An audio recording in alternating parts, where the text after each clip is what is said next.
வரகணேசன் தாழை கரமலர் குவித்து வாழ்த்தி கடையனேன் உய்ந்தவாறே வரம் கொண்ட உமை முலைப்பார் மணங்கொண்ட செவ்வாயும் பரங்கொண்ட களிமயிலும் 12 கண்மலரும் சிறங்கொண்ட மறையிறைஞ்சும் சேவடியும் செந்தூரன் கரம் கொண்ட வேலும் எந்தன் கண்ணை விட்டு நீங்காவே.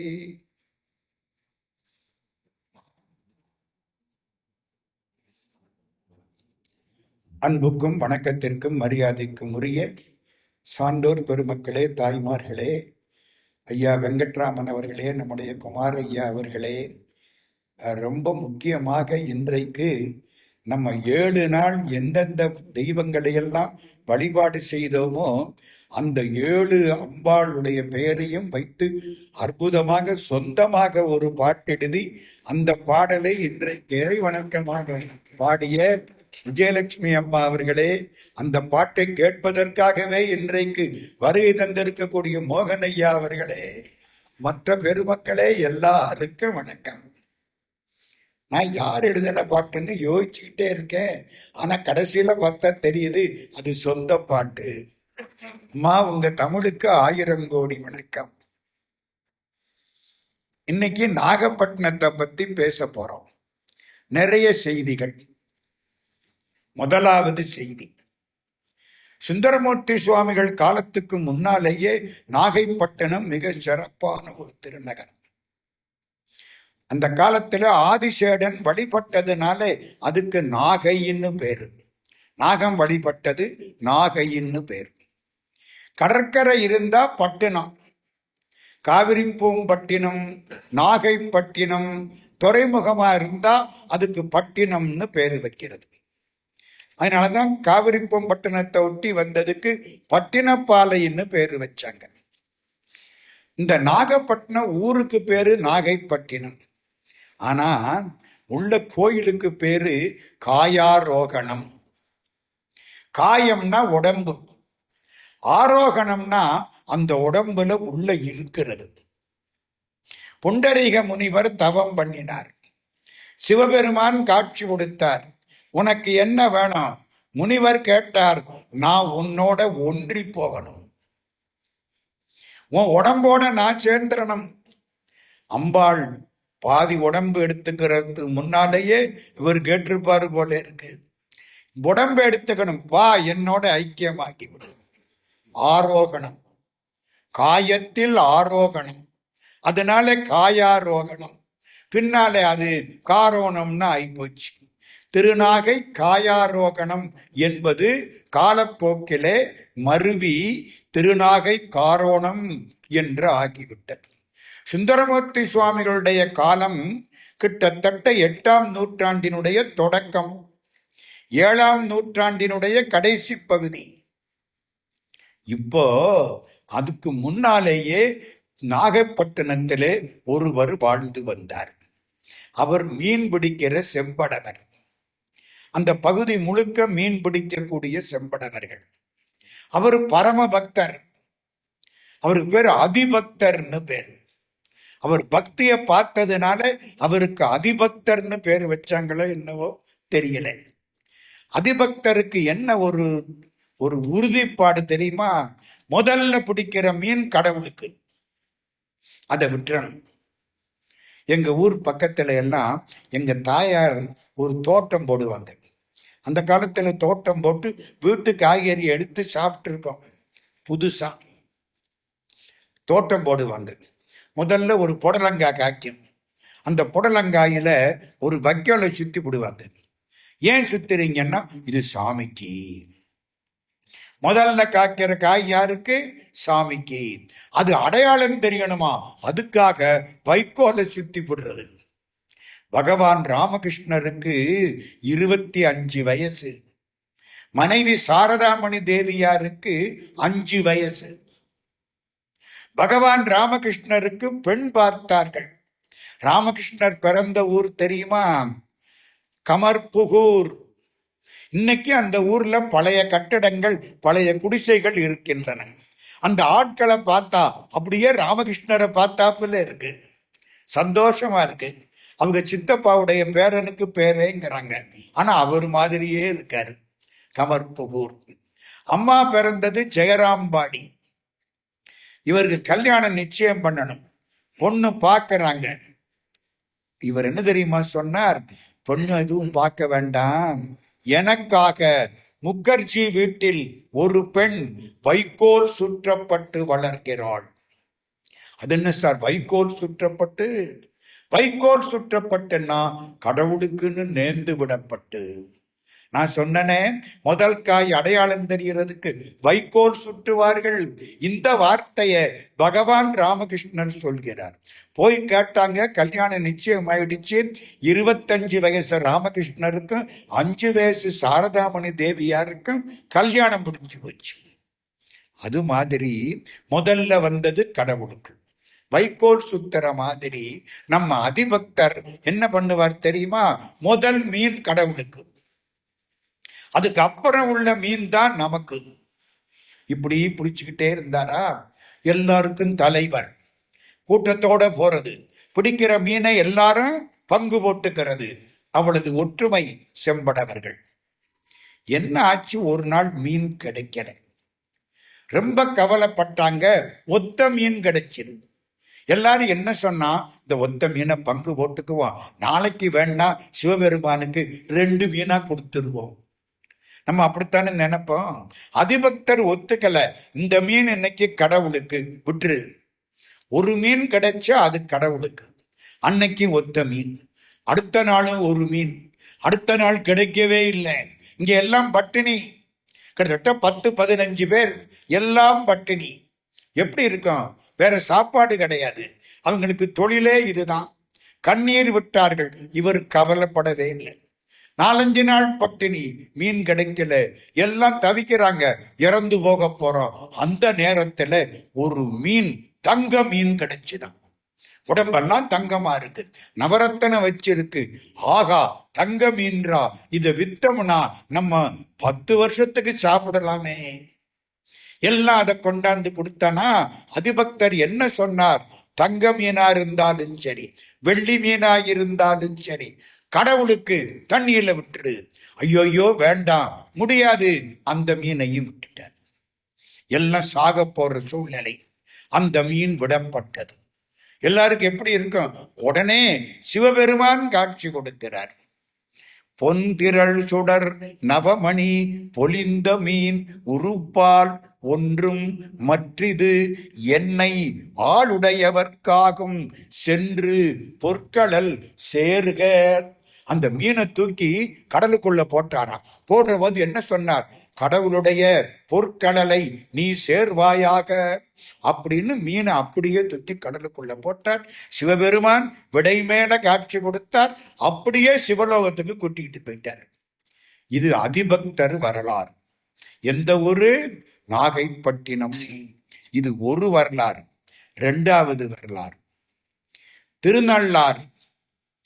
திருநள்ளாத்துக்கு பக்கத்துல காரைக்கால். காரைக்கால்ல புனிதவதி. புனிதவதிக்கு கல்யாணம் பேசினாங்க. புனிதவதி யாரு? நம்ம காரைக்கால் அம்மையார். கல்யாணம் பேசினாங்க. நாகப்பட்டினத்து மாப்பிள்ளை வந்தது. புனிதவதியினுடைய அப்பாவுக்கு பேரு தனதத்தன். நாகப்பட்டினத்துல இருந்து பரமதத்தன் அப்படின்னு ஒரு மாப்பிள்ளை கிடைச்சார். சரி அப்படின்னு அவரை கொண்டு வந்து பெண்ணு வீட்டில் கல்யாணத்தை பண்ணி திரும்பவும் நாகப்பட்டினத்துக்கு அனுப்பணும். ஆனா பொண்ணோட அப்பா ஒத்துக்கலை. ஒத்த பொண்ணு, இவளை எப்படி அனுப்புறது? பெரியாழ்வார் பாடினார்ல, ஒரு மகள் தன்னை உடையேன் உலகம் நிறைந்த புகழான் திருமகள் போல வளர்த்தேன் செங்கண்மால் தான் கொண்டு போனான் பெருமகளாய் குடி வாழ்ந்து பெரும்பிள்ளை பெற்ற யசோதை மருமகளை கண்டு உகந்து மனாட்டுப்புறம் செய்யும் கொள்ளோ. நான் ஒத்த பொண்ணை பெற்றெடுத்தேன், கோதைன்னு பேரு வச்சேன். இந்த பெருமாள் தான் கூட்டிக்கிட்டு போயிட்டாரு, இந்த ஸ்ரீரங்கத்து பெருமாள். ஐயோ, இந்த கண்ணன் மேல காதல் கொண்டாள். இந்த கண்ணனுக்கு 2 அம்மா அல்ல, பெற்றெடுத்தவள் தேவகி, வளர்த்தவள் யசோதை. ஒருத்தி மகனாய் பிறந்து ஓரிரவில் ஒருத்தி மகனாய் ஒளித்து வளர்ந்தவன். என் பொண்ணுக்கு 2 மாமியார் இல்ல. யசோதை என் பொண்ணை எப்படி வச்சுக்க போறாளோ, மருமகளை கண்டு உகந்து மனாட்டுப்புறம் செய்யும் கொல்லோ. அது மாதிரி இந்த பெரியவர் தனதத்தன் இங்கேயே வீடு கட்டி தரேன், தனி வீடு, நம்ம வீட்டுல இருக்க வேண்டாம், நீங்க தனி வீடு கட்டித்தர்றேன், இருந்துக்கிடுங்க. அதனாலே அந்த பரமதத்தன் பிறந்த நாகப்பட்டினத்துக்கு காரைக்கால் அம்மையார் போகவே இல்லை. மாமியார் வீட்டுக்கும் போகலை, இங்கே இருந்தாச்சு. எங்க செட்டி நாட்டுல அதுல இருந்து ஒரு பழக்கம் வந்துச்சு. கல்யாணம் ஆயிடுத்துன்னா பையனை வேற வைக்கணும். அது பேரு வேற வைக்கிறது, புரியுதா? கல்யாணம் ஆனா அம்மா அப்பாவோட வச்சுக்கப்படாதான். ஒரு மாசம் 2 மாசம் 3 மாசம் வச்சிருப்பாங்க, அதுக்கப்புறம் 1 வருஷம் வச்சிருப்பாங்கன்னு வச்சுங்களேன். அப்புறம் தனியா அவங்க குடித்தன நடத்தணும், வேற வைக்கணும். கண்ணகிக்கும் கோவலனுக்கும் கல்யாணம் ஆனதுக்கு அப்புறம் வேற வச்சாங்களாம். தனி குடும்பம், நீ பார்த்துக்கோ. வேறுபடு திருவின் வீறு பெற காண என்பது சிலப்பதிகாரம். அது மாதிரி நாகப்பட்டினத்திலே பிறந்தாலும் அவர் தன்னுடைய மாமியார் வீட்டிலேயே இருந்துட்டார். அதனாலே நாகைப்பட்டினம் காரைக்கால் அம்மையாருடைய திருவடியை பெறக்கூடிய பாக்கியத்தை இழந்து விட்டது. இது 2வது செய்தி. 3வது செய்தி, இன்னும் நான் கோவிலுக்குள்ள போகல. 3வது செய்தி, நாகப்பட்டினத்துக்கு ஒரு பெரிய சிறப்பு உண்டு. அங்கே ஒரு பெரிய தமிழறிஞர் வாழ்ந்தார். இப்ப நம்ம இருக்கிறோம், நம்ம எத்தனை வருஷம் உயிரோட இருப்போம்? 100 120? 120. 100 இல்ல, வேதத்துல 100ன்னு சொல்றாங்க, ஜோசியத்துல 120ங்கிறாங்க. நம்ம ஜோசியத்தை எடுத்து பார்த்தீங்கன்னா திசைகள்னு சொல்றாங்கல்ல, இவருக்கு வியாழ திசை, இவருக்கு சுக்கிர திசை. 90 வயசுல இவருக்கு சுக்கிர திசை வந்தஎன்ன வராட்டி என்ன, ஆனாலும் இவருக்கு சுக்கிர திசை, அவருக்கு சனி திசை. இந்த 9 திசையும் வந்து முடியணும்னா எல்லாம் கூட்டினா 120 வருஷம் வந்துடும். 120 வருஷம் வாழ்ந்தால் தான் 9 திசையும் முழுக்க வரும். மகாத்மா காந்தி 120 ஆண்டுகள் வாழ்கிறேன்னார். நம்ம சுட்டுவிட்டோம். நல்ல வேளை, இருந்திருந்தா ரொம்ப கஷ்டப்பட்டிருப்பாரு. ஒரே ஒருத்தர் தான் 120 ஆண்டுகள் வாழ்ந்தவர், ராமானுஜர். உடையவர் 120 ஆண்டுகள் வாழ்ந்தவர் ராமானுஜர். ஆமா, 120 வருஷம் வாழணும்னா என்ன செய்யணும்? மூச்சு காற்றை ஒழுங்குபடுத்தணும். ஒரே வழி, சாப்பாட்டை கொஞ்சம் ஒழுங்குபடுத்தணும். அப்படின்னு அற்புதமான நூல் மக்கள் 100 ஆண்டு உயிர் வாழ்க்கை அப்படின்னு அருமையான நூல் 1949 எழுதினார். அவர் பிறந்த ஊர் நாகைப்பட்டினம். தொலைவில் உணர்தல் எழுதினார். தொலைவில் உணர்தல்னா தெரியுமா? இங்கே இருப்போம், ஆனா எங்கேயோ ஒண்ணு நடக்கும், அது நமக்கு தெரியும். அதெல்லாம் முடியும். நான் நினைக்கிறத உங்களை நினைக்க வைக்க முடியும், எனக்கு அந்த ஆற்றல் இருக்குமானால். டெலிபதிங்கிறீங்களா இல்லையா? தொலைவில் உணர்தல். ஒரு பையன் கல்லூரி ராத்திரி ஹாஸ்டல்ல படுத்திருக்கிறான், காலையில எந்திரிக்கிறான், ஒரு மாதிரி இருக்கு, என்னமோ அடிக்கடி அப்பா நினைப்பு வருது, எதிர்த்தாப்புல அப்பா நிக்கிறாப்புல இருக்கு. என்னடா அப்பா எப்படி இவ்வளவு தூரத்துக்கு அப்புறம் இங்க வந்திருக்காரு, தவிக்கிறான். கொஞ்ச நேரத்துல தகவல் வருது, காலையில 5 மணிக்கு உன்னை நினைச்சபடி அப்பா இறந்து போய்விட்டார். இறக்குற நேரத்துக்கு இவனுக்கு முன்னால தெரிகிறாரு, அது எப்படி? இதையெல்லாம் பற்றி ஆராய்ச்சி பண்ணி தொலைவில் உணர்தல் அப்படின்னு ஒரு நூல் எழுதினார் ஒரு பெரியவர். அவர் பிறந்த ஊர் நாகைப்பட்டினம். இன்னும் சொல்லவா, மாணிக்க வாசகர் வரலாறும் கால ஆராய்ச்சியும் அப்படின்னு ஒரு பெரிய ஆய்வு நடத்தி மாணிக்க வாசகர் 3ஆம் நூற்றாண்டை ஒட்டியவர், தேவார காலத்துக்கு முற்பட்டவர் அப்படின்னு நிறுவினார் ஒரு தமிழறிஞர். அவர் பிறந்தது நாகைப்பட்டினம். சார், அவர் பேரை சொல்லுங்க சார். அவருக்கு பேரு வேதாசலம் என்ற மறைமலை அடிகள். நாகப்பட்டினத்தில் வாழ்ந்தவர் மறைமலை அடிகள். தனித்தமிழ் இயக்கம், அதுல ஒரு வேடிக்கை தெரியுமா? அவருடைய மகளுக்கு பேர் மட்டும் நீலாம்பிகைன்னு வச்சு விட்டாரு. எல்லாம் தமிழ்லே இருக்கணும், தனித்தமிழ் அப்படின்னவர் பொண்ணுக்கு என்ன பேர் வச்சுட்டாரு? நீலாம்பிகைன்னு அந்த காலத்துல பேர் வச்சு விட்டார். ஏன்னா நாகப்பட்டினம் நீலாயதாட்சி, புரியுதா? நீலாம்பிகைன்னு பொண்ணுக்கு பேர் வச்சு விட்டார். பண்டிதமணி கதிரேச செட்டியார்னு ஒருத்தர், ஒரு கால் கொஞ்சம் ஊனமா இருக்கும், ஒரு கம்பு ஊனிட்டு வருவார். அவருக்கு ஒரு ஊன்றுகோல், அவர் தமிழுக்கு ஊன்றுகோல். அப்படி நடந்து வருவார் கஷ்டப்பட்டு. அவரு அன்னைக்கு மரமலடிகள் வீட்டுக்கு சாப்பிட போயிட்டார். மத்தியானம் சாப்பாடு சாம்பார் வந்துருச்சு.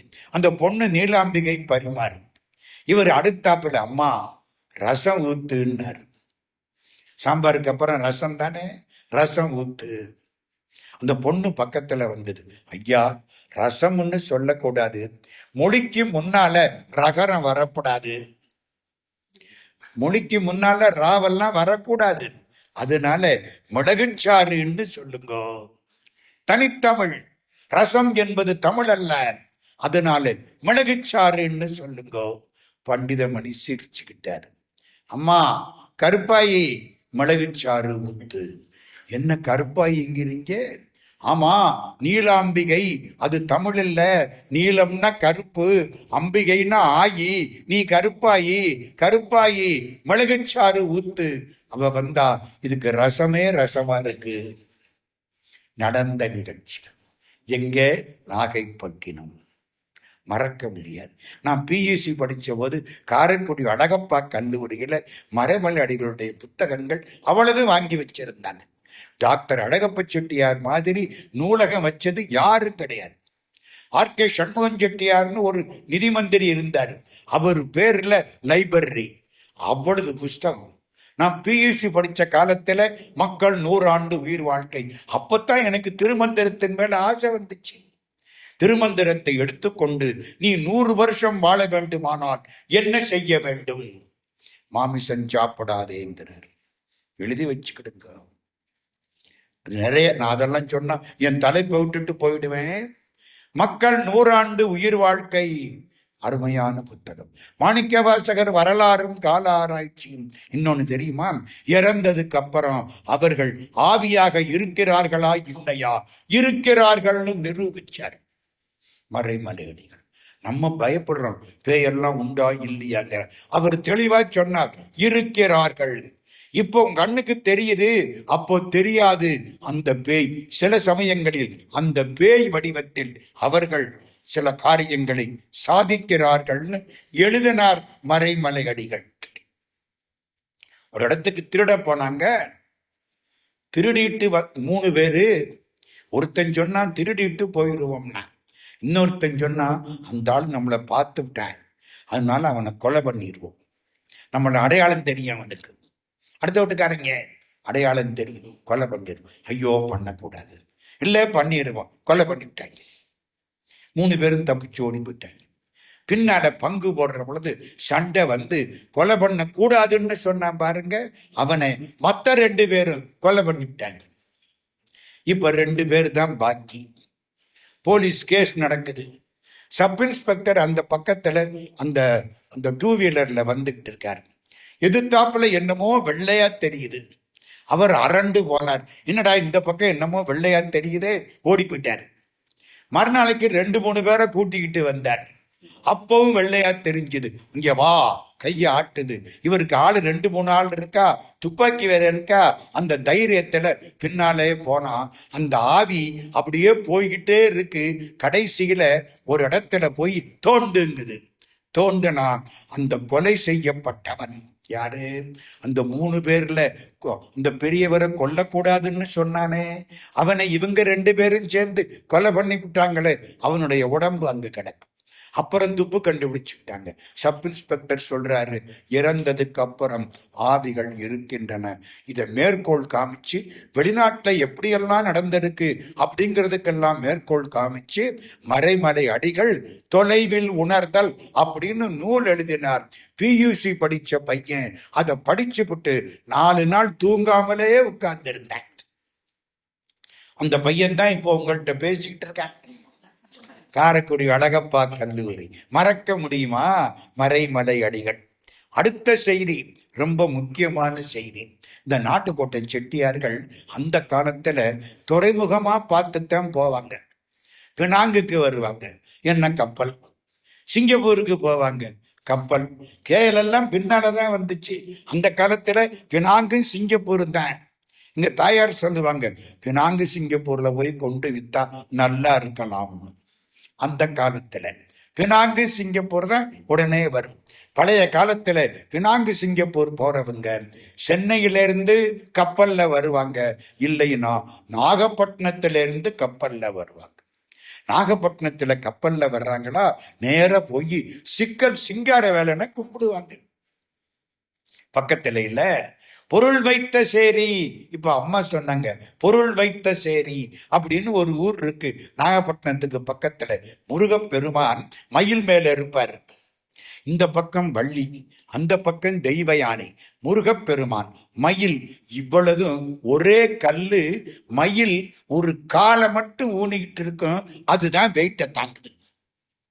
இந்த பக்கம் ஒண்ணுமில்லை, அந்த பக்கம் ஒண்ணுமில்லை, ஒத்த காலில் மயில் அந்த வெயிட்டை தாங்குது. முருகன் அவ்வளவு அற்புதமா இருக்கார். ஊருக்கு என்ன பேரு?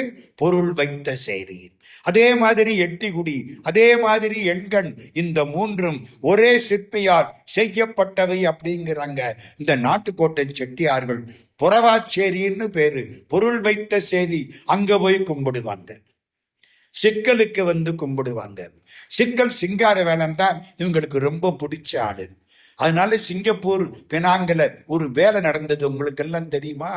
சிங்கப்பூர்ல தண்டாயுத பாணி வெறும் வேல் மட்டும்தான். நான் அந்த ஊர்ல வந்து அந்த ஊரை பத்தி பேசிக்கிட்டு இருக்கேன். என்னங்க, வேல் மட்டும்தான். அந்த வேல் ஒரு பைக்குள்ள வச்சு காலகாலமா இருக்கு. பின்னால என்ன பண்ணாங்க, கோயில் கட்டுற போது ஒரு ஒரு உருவம் செய்யணும். சரி, செய்யலாம். நாகப்பட்டினத்துக்கு ஆள் விட்டு செய்ய சொன்னா அவங்க சிக்கல் சிங்காரவேலன் மாதிரியே செஞ்சிட்டாங்க. சிக்கல் முருகன் அவ்வளவு அற்புதமா இருப்பார், அழகா பண்ணிட்டாங்க. பண்ணி அங்கே இருந்து அனுப்புறாங்க. அப்ப மலேசியா ஒன்னாத்தானே இருந்துச்சு, அனுப்புறாங்க.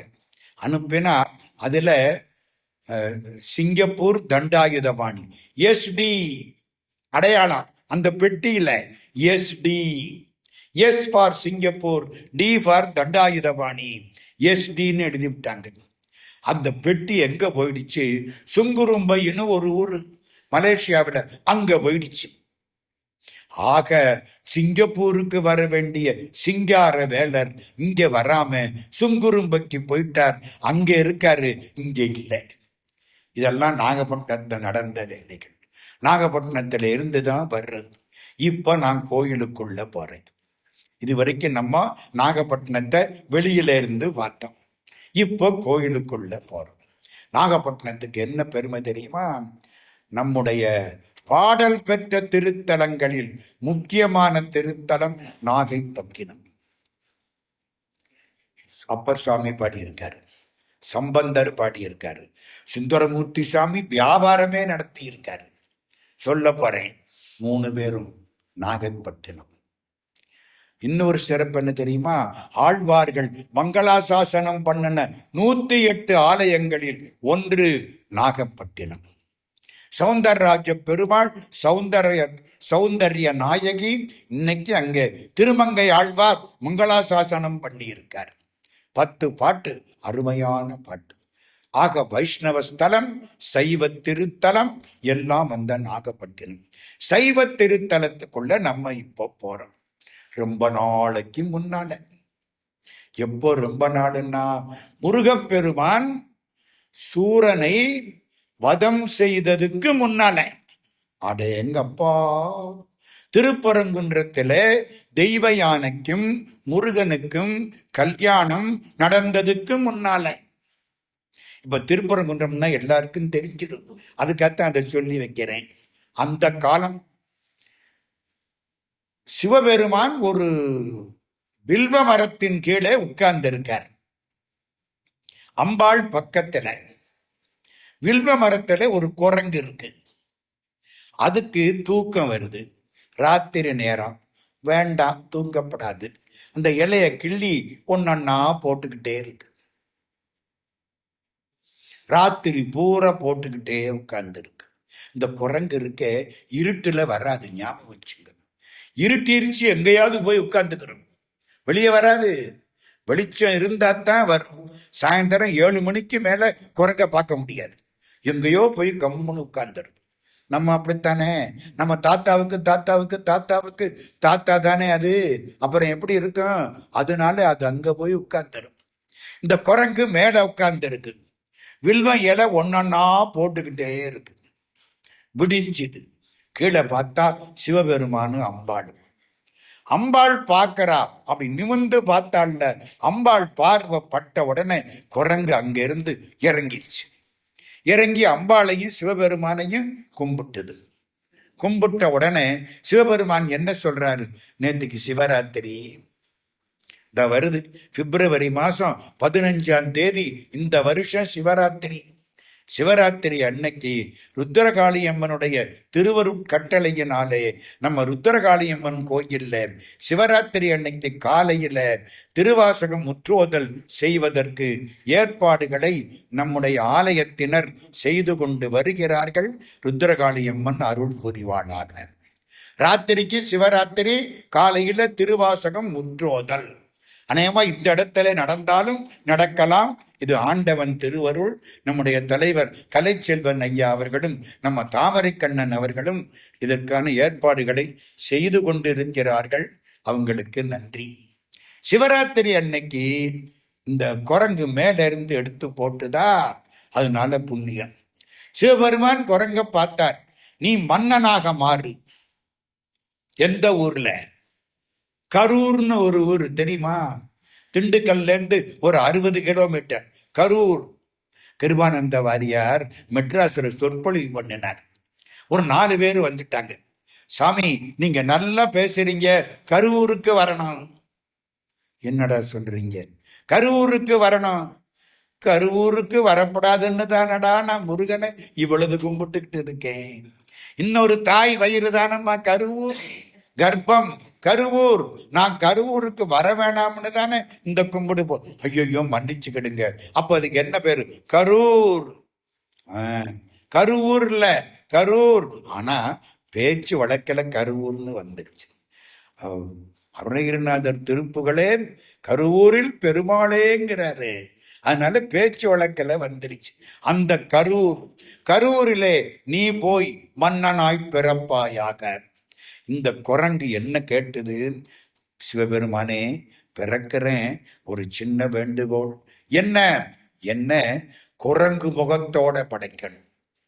என்னோட வேடிக்கையா இருக்கு. குரங்கு முகமாக இருக்கவனெல்லாம் தொடையிலிருந்து தோலை எடுத்து அங்க போட்டு ஸ்கின் ஸ்பெஷலிஸ்ட பார்த்து அவனுக்கு 5000 சிங்கப்பூர் டாலர் கொடுத்து முகத்தை அழகு பண்ணிக்கிறேன். நீ என்னையா குரங்கு முகத்தோட இருக்கிறேன்னு கேட்கிற? அப்பத்தான் போன பிறவியில குரங்கா இருந்தேன், சிவபெருமான கும்பிட்டேன், ஒரு ராத்திரி வில்வத்திட அர்ச்சனை பண்ணனேன், தெரியாம அர்ச்சனை பண்ணனேன், எனக்கு இந்த மகாராஜா பதவி அப்படின்னு எனக்கு தோணும். அதனால குரங்கு முகத்தோட பிறக்கணும். மகாராஜா சரி ஒத்துக்கிட்டாரா? குந்தம் என்ற ஆயுதத்தோடும் பிறப்பாய். கையில் ஆயுதத்தோட, குரங்கு முகத்தோட. ராஜா வீட்டுல குழந்தை பிறந்தது. முசுன்னா குரங்கு, குந்தம்னா ஆயுதம். முசுகுந்த சக்கரவர்த்தி, அவருக்கு பேரு முசுகுந்த சக்கரவர்த்தி, புகழ் பெற்றவர். ஒரு எடுத்துக்காட்டு சொல்றேன்.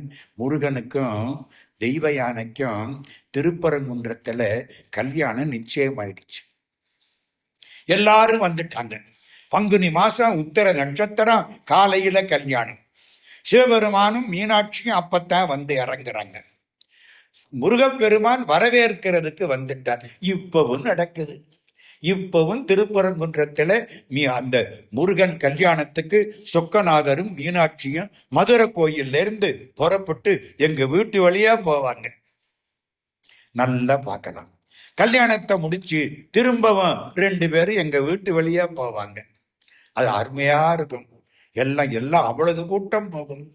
வரவேற்கணும். சிவபெருமானும் அம்பாளும் வந்துட்டாங்க. முருகப்பெருமான் வந்து காலில் விழுந்தார். சிவபெருமான் கேட்டாராம், ஏன்பா எல்லாருக்கும் அழைப்பு அனுப்பிச்சிட்டியா? அனுப்பிச்சிட்டேன். எல்லாரும் வந்துட்டாங்களா? வந்துட்டாங்க. முசுகுந்த சக்கரவர்த்தி வந்துட்டாரா? இது எப்படி இருக்கு? இத்தனை பேர்ல தேவாதி தேவர்கள்ல முக்கியமான ஆள் யாரா? முசுகுந்த சக்கரவர்த்தி வந்துட்டாரா? அவர் ஓடி வந்து காலில் விழுந்துட்டாரா கந்தபுராணம். முசுகுந்த சக்கரவர்த்திக்கு அவளது புகழ். தேவலோகத்தில ஒரு அசுரன் தேவேந்திரன் பயந்தான், ஒன்னும் பண்ண முடியல, வஜ்ராயுதம் தோற்று போய் விட்டது.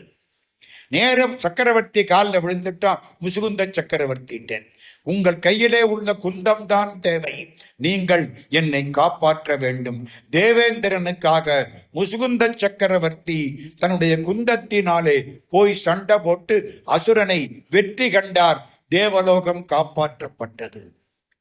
தேவேந்திரன் இவரை கூட்டிக்கிட்டு போனா, நீங்க உதவி பண்ணி இருக்கீங்க, உங்களுக்கு என்ன வேணும் கேளுங்க. இவர் பணம் கேட்பாருன்னு நினைச்சேன், இவர் பதவி கேட்பாருன்னு நினைச்சேன். இவர் என்ன கேட்டார் தெரியுமா? தேவேந்திரா, நீ வச்சு கும்பிடக்கூடிய தியாகராஜ மூர்த்திய கொடுன்னு கேட்டார். யார் தியாகராஜா? பெருமாள் சிவபெருமான நெஞ்சில வச்சு கும்பிட்டாராம். நமக்கெல்லாம் சிவபெருமான் நெஞ்சில இருக்காரா இல்லையா? என்னமா சத்தியமா இருக்காரு. இங்க பார்க்கணும், அப்புறம்தான் அங்க பார்க்கலாம். உனக்குள்ள பார்த்தாத்தான் கோயில்ல பார்க்கலாம். உள்ளத்தின் உள்ளானடி அது நீ உணர வேண்டுமடி, உள்ளத்தில் காண்பாயனில் கோயில் உள்ளேயும் காண்பாயடி. தேடி கண்டு கொண்டேன் திருமாலோடு நான்முகனும், தேடி தேடோனா தேவனை என் உள்ளே தேடி கண்டு கொண்டேன். சிவபெருமான் இங்கதான் இருக்காரு. நம்ம காலில் விழுந்து கும்பிடுறாங்க 100 பேர், என்னையா கும்பிடுறாங்க? சத்தியமா கிடையாது, உள்ளே இருக்கிற சிவபெருமான கும்பிடுறாங்க. அது மாதிரி உள்ளே சிவபெருமான் யாரு? திருமால் வந்து சிவபெருமான மனசுல வச்சு கும்பிட்டாராம். மூச்சு அப்படி மேல போயிட்டு கீழே வர்ற பொழுது அந்த சிவபெருமானும் மேல போயிட்டு கீழே வருவாராம் நெஞ்சில. இன்னைக்கும் தியாகராஜா நடனம் மேலையும் கீழையும், நடராஜா நடனம் பக்கவாட்டுன. தியாகராஜா எந்த ஊரு?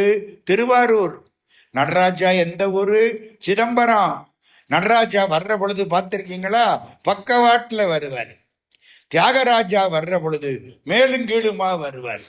2 பேரும் வாகனத்துல வர மாட்டாங்க, தேர்ல தான் வருவாங்க. அது பொன்னம்பலம், இது பூவம்பலம். அது மண், இது வான். வானாகி மண்ணாகி. மற்ற பூதமெல்லாம் 2க்கு நடுவில் தானே, வானத்துக்கும் மண்ணுக்கும். வானம் என்பது சிதம்பரம், மண் என்பது திருவாரூர். திருவாரூர் பெருமான் அப்படி மேலையும் கீழையும் வர்றாருன்னா நம்ம திருமால் நெஞ்சில இருந்தார். புரியுதா புரியலையா? அந்த காலத்துல இந்தியாவில் குழந்தைய தொட்டியில போட்டு ஆட்டுனா பக்கவாட்டில் ஆட்டுவாங்க, தாளாட்டுவாங்க. பார்த்திருக்கீங்களா? கொங்கு மணி கருங்குழலாள் கோசலைதன் குலமதலாய் தங்கு பெரும் புகழ்ச்சனகன் திருமருகாதாசரதி கங்கையிலும் தீர்த்தமலி கணபுரத்தென் கருமணியே எங்கள் குலத்தின் நமுதே இராகவனே தாலேலோ. குலசேகர ஆழ்வார் ராமனுக்கு தாலாட்டு பாடுறாங்க. இப்படி ஆட்டுவாங்க. இப்ப எப்படி தெரியுமில்ல, சிங்கப்பூர்ல இருந்து ஸ்பிரிங் வந்துருச்சு, மாட்டி விட்டுறாங்க. பையன் மேலையும் கீழையும் போயிட்டு இருக்காங்க. மேலையும் கீழையும் போனா தியாகராஜா, பக்கவாட்டுல போனா நடராஜா. தியாகராஜா எங்க? திருமாலுடைய நெஞ்சு, அங்க வச்சு கும்பிடுறாரு. அத அவரு தேவேந்திரனுக்கு கொடுத்தாராம். தியாகராஜா 2 கை தெரியும், 2 கால் தெரியும், முகம் தெரியும், உடம்பு பூரா ரகசியம். சிதம்பரத்திலே ஆகாசம் ரகசியம். ஆகாசத்தை பார்க்க முடியுமா? முடியாது, ரகசியம். திருவாரூரிலே திருமேனியே ரகசியம். திருவாரூர் தியாகராஜ பெருமான் திருமேனியை யாரும் பார்த்தது கிடையாது.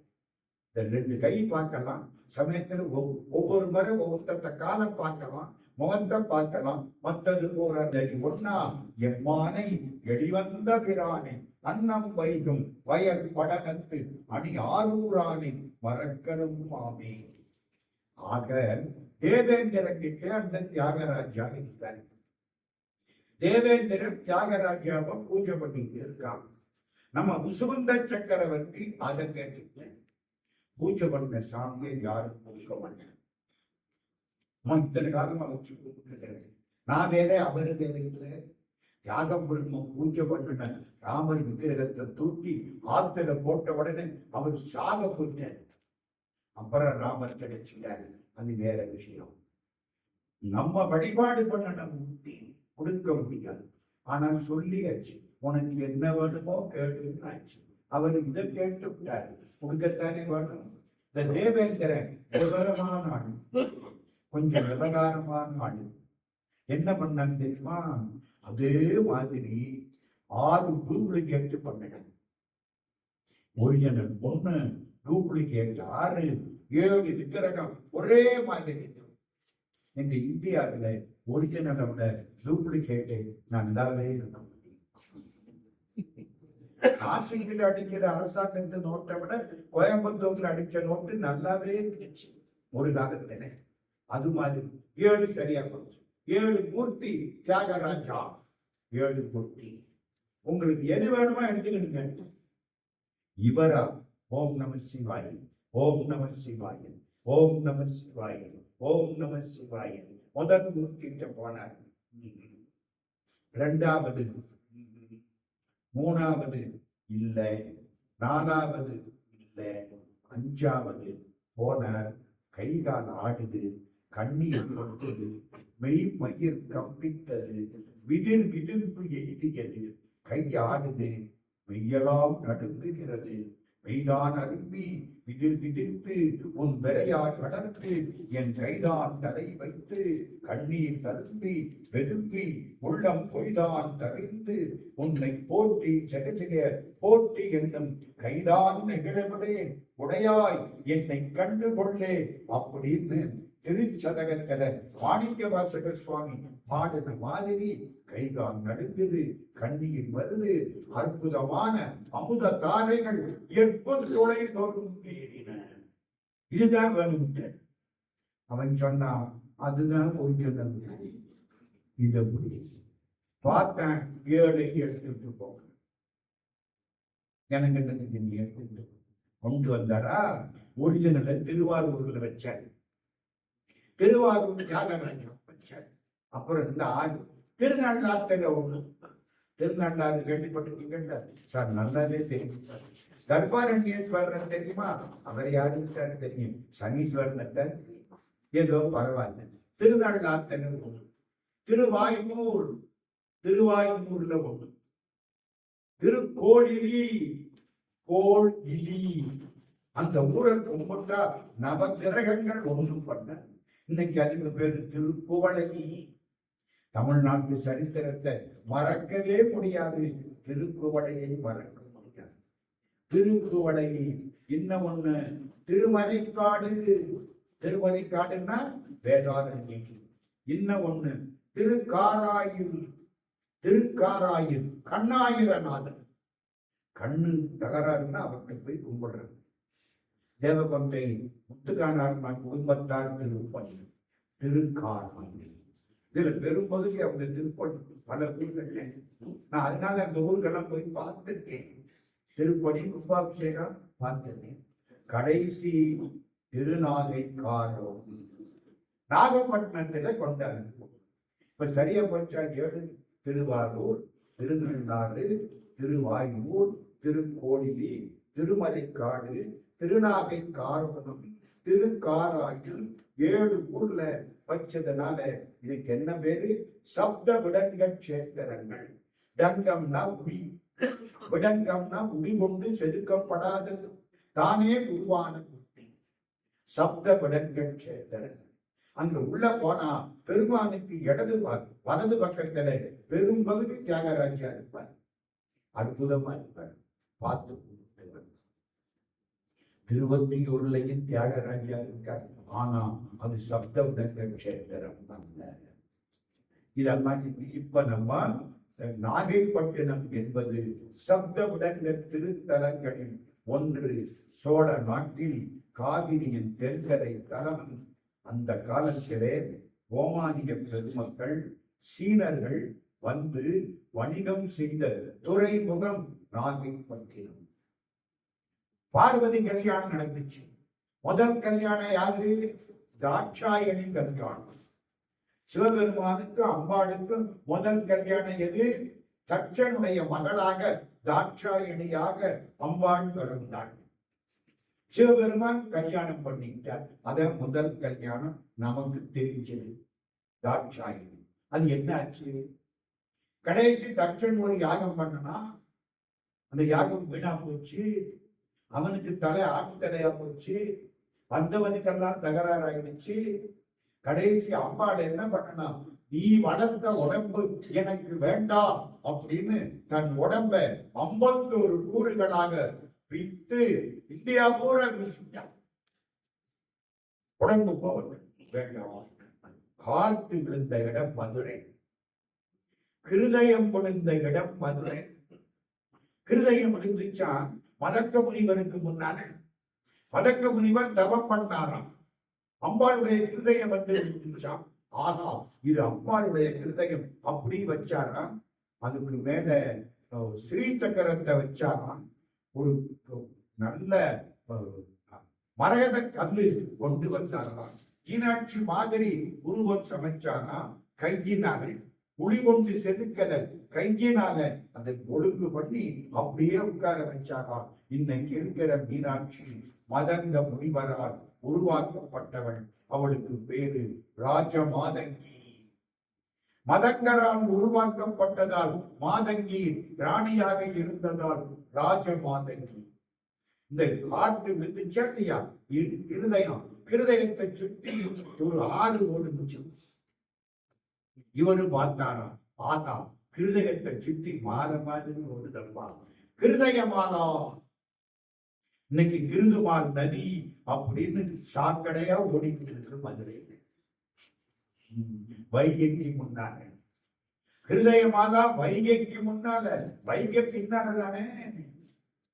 இது முதல் கல்யாணம் தாட்சாயணி கல்யாணம் போச்சு. சிவபெருமான் பார்த்தார். இரண்டாவது கல்யாணம் எல்லாரும் பார்க்கணும். அம்பாள் போய் இமவான் மகளாக பிறந்தாள். பார்வதி தவம் பண்ணலாம். இவரு போய் சிவபெருமான நத்த திட்டினார். அம்பாள் தாங்க முடியாத கோபம். கடைசி தன்னை அடையாளம் காட்டினார். பார்வதி கல்யாணம்.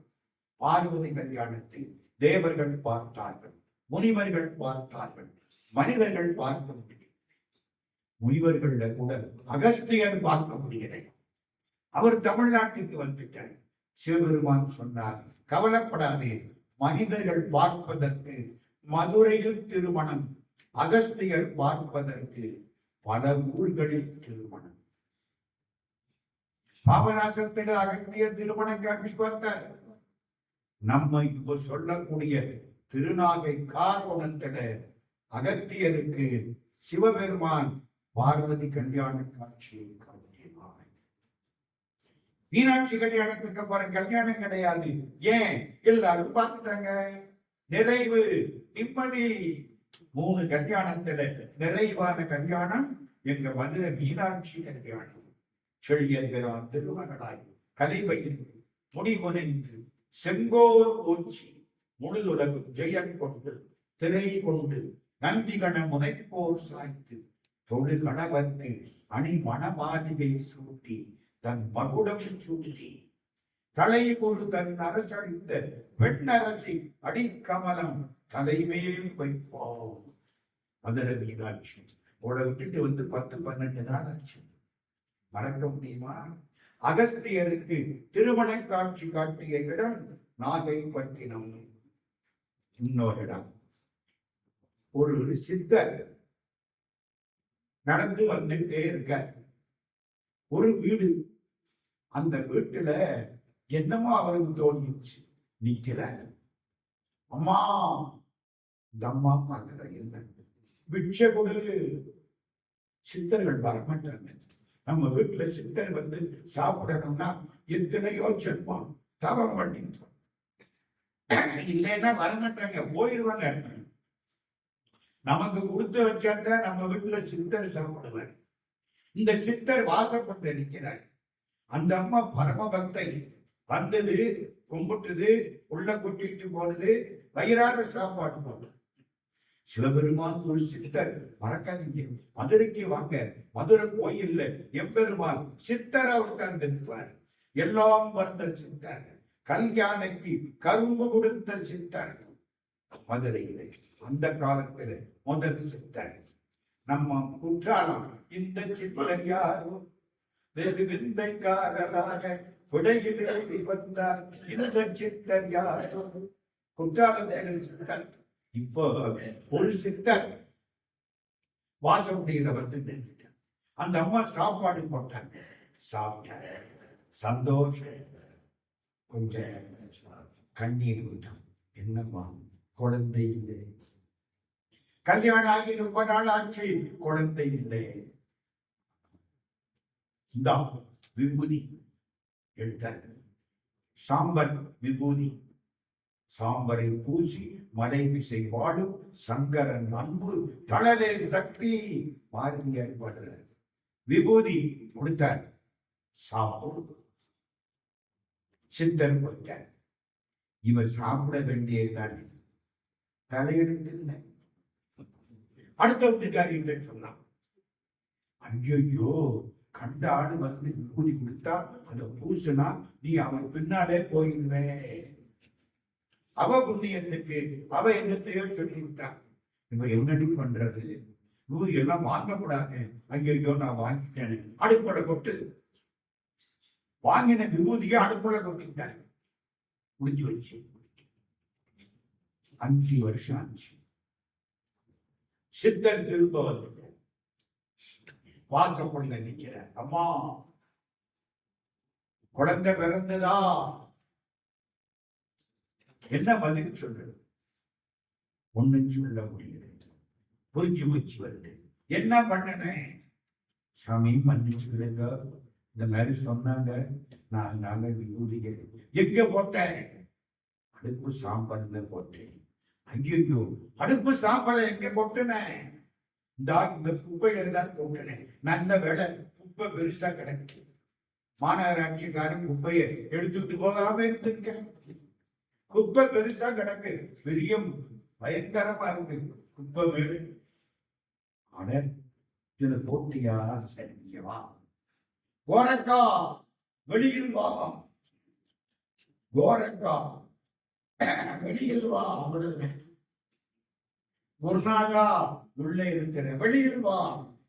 எத்தனை வருஷம் ஆச்சோ அத்தனை வருஷம் வளர்ச்சியோட ஒரு பையன் வெளியில் வந்து. அந்த பையனுக்கு என்ன பேரு? கோரக்கரன் பேரு. இவருக்கு மச்சேந்திரன் பேரு. இந்த சாமியார் சித்தர் இருக்காரு, இவருக்கு மச்சேந்திரன் பேரு. கூப்பிட்ட பிள்ளைக்கு கோரக்கரன் பேரு. அந்த அம்மா வந்தா, நான் வளர்க்கிறேன். நீ என்ன வளர்க்கிற? வளர்ந்துட்டான் போ. அவ்வளவுதான். 2 பேரும் சித்தர்கள். கதை ரொம்ப போகுது. நான் சித்தர் கதைக்கெல்லாம் இன்னைக்கு போகக்கூடாது. அது ஒரு நாளைக்கு பார்ப்போம். இந்த கோரக்கரன் அதன் திருவிளையாடல்கள் பண்ணினார். இவருக்கு 2 இடத்துல சமாதி.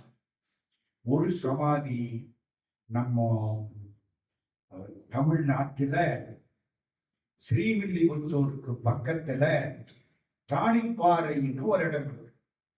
தாணிப்பாறையில இருந்து மலை ஏறணும். சதுரகிரின்னு பேரு. சதுரகிரி போயிட்டு வந்திருந்தீங்கல்ல, பாருங்க, அவர் போயிட்டு வந்தவர் சபாமுத்து நடராஜன். தாணிப்பாறை போய் சதுரகிரி போய் தங்கிட்டு வந்தவர். நான் 3 தடவை போயிருக்கேன். ஒரு தடவை மலையிலே படுத்து கிடந்தேன். மேல சித்தர்கள் வாழ்கிறார்கள். அற்புதமான அனுபவம். என்ன ஏறுறதுக்கு கொஞ்சம் கஷ்டமா இருக்கு. போனா போகுது. ஏன்னா 4 மணி நேரம் ஆகும். 14 கிலோமீட்டர். அதுல போற போது ஒரு வழுக்கு பாறைன்னு இருக்கும். சும்மா லேசா எட்டி பார்த்தோம்னா கதை வழுக்கு பாறை. அதுதான் ஏறணும். சிவாகனுக்கு தான் ஏறணும். ஒரு இடத்துல கம்பி போட்டிருக்கலாம், கீழே தட்டி கம்பியை பிடிச்சுக்கிட்டு ஏறணும்.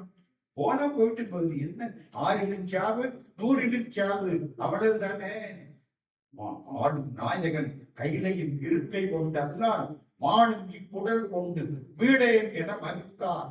அப்பர் சுவாமி கைலாசத்துக்கு போற பொழுது உடம்பு வேணா போயிட்டு போகுதுயா, அந்த மாதிரி போகணும். அங்கே சதுரகிரியில போற வழியில ஏறுற போது இடது பக்கத்துல கொஞ்சம் இறங்கி ஒரு 2-3 சின்ன பாதைகளை தாண்டி ஒரு ஓடை மாதிரி போகணும். அதையும் தாண்டணும். ஓடையில கால் வச்சா ஒண்ணும் பண்ணாது, வலிக்கு கொண்டே கீழே வச்சிடும். அதுல கால் வைக்காம அதை தாண்டி போனையா, அதை தாண்டி போனா மலைக்கு கீழே குகை மாதிரி இருக்கு. குகையில சிவன் கோரக்கர் சிவான். ஒரு வயசான அம்மாங்க நான் பார்த்தது, காலை நீட்டிட்டு உட்கார்ந்து கிளம்பினா சரியான கிடையாது, சுருக்கம் அது வாழ்ந்து உட்கார்ந்து எங்களுக்கு விடுபதி இருக்கு. அருமையான பறக்க முடியாது. ஏம்மா எங்க இங்கதான் இருக்குது போமே, நமக்கு பயமா அது அங்கதான் இருக்கு. கோரக்கர் சமாதி சதுரகிரியில 1-2 நாகப்பட்டினத்துல தனி கோயில். கோரக்கர் சமாதி அருமையான கோயில். அந்த பகுதிக்கு பேரு மேல நீங்குத நண்பூர்னு நினைக்கிறேன், சரியா நினைப்பல. 2 முறை போயிட்டு வந்திருக்கேன். ஆனா கோயில் மனசுக்குள்ள நிற்குது. சித்தர் கோரக்கர் அந்த ஊர்ல என்ன செய்வாராம், மத்தியானம் இந்த காவடி பார்த்திருக்கீங்களா, அன்னக்காவடி தர்மந்தாயி. ஒரு காவடி முன்னால ஒரு சட்டி, பின்னால ஒரு சட்டி பாத்திரம், நல்ல விலைக்கு பல அதுக்கு விபூதி பூச்சி அதை தூக்கிட்டு போவாராம்.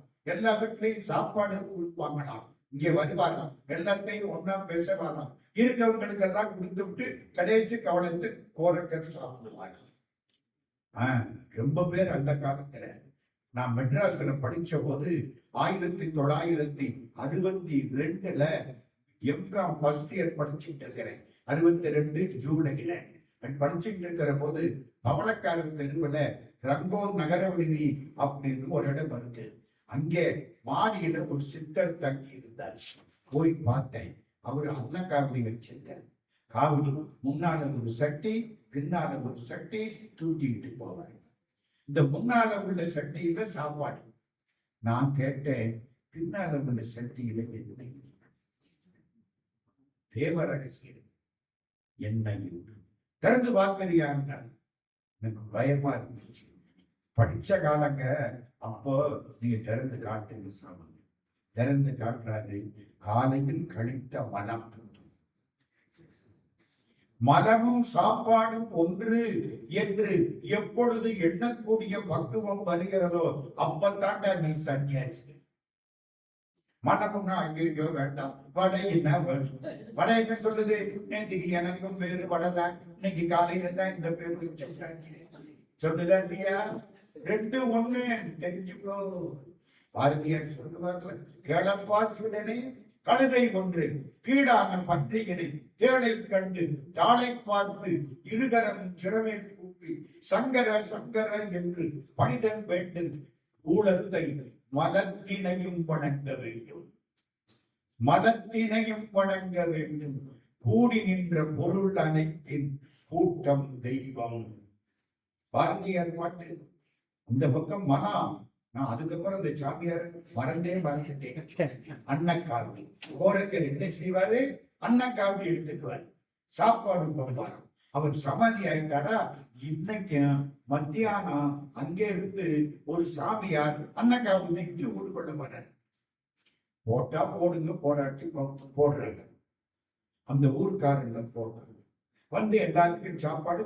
கோயில் அற்புதமா கட்டிட்டாங்க. போயிருக்கீங்களாம்மா? நாகப்பட்டினத்துக்கு போனா இந்த கோயிலுக்கு போங்க.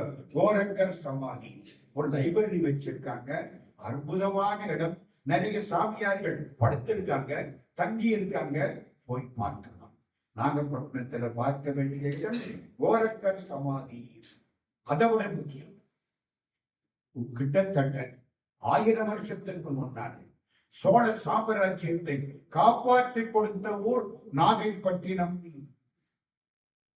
அருள்மொழி செல்வன் ராஜராஜ சோழன் இலங்கையிலிருந்து வர்ற பொழுது கடல் கொந்தளிப்பு, கப்பல் கவிழ்ந்து விட்டது. பொன்னியின் செல்வன் கடலுக்குள் விழுந்து விட்டான். எங்கேன்னு தெரியல, தேடுறாங்க.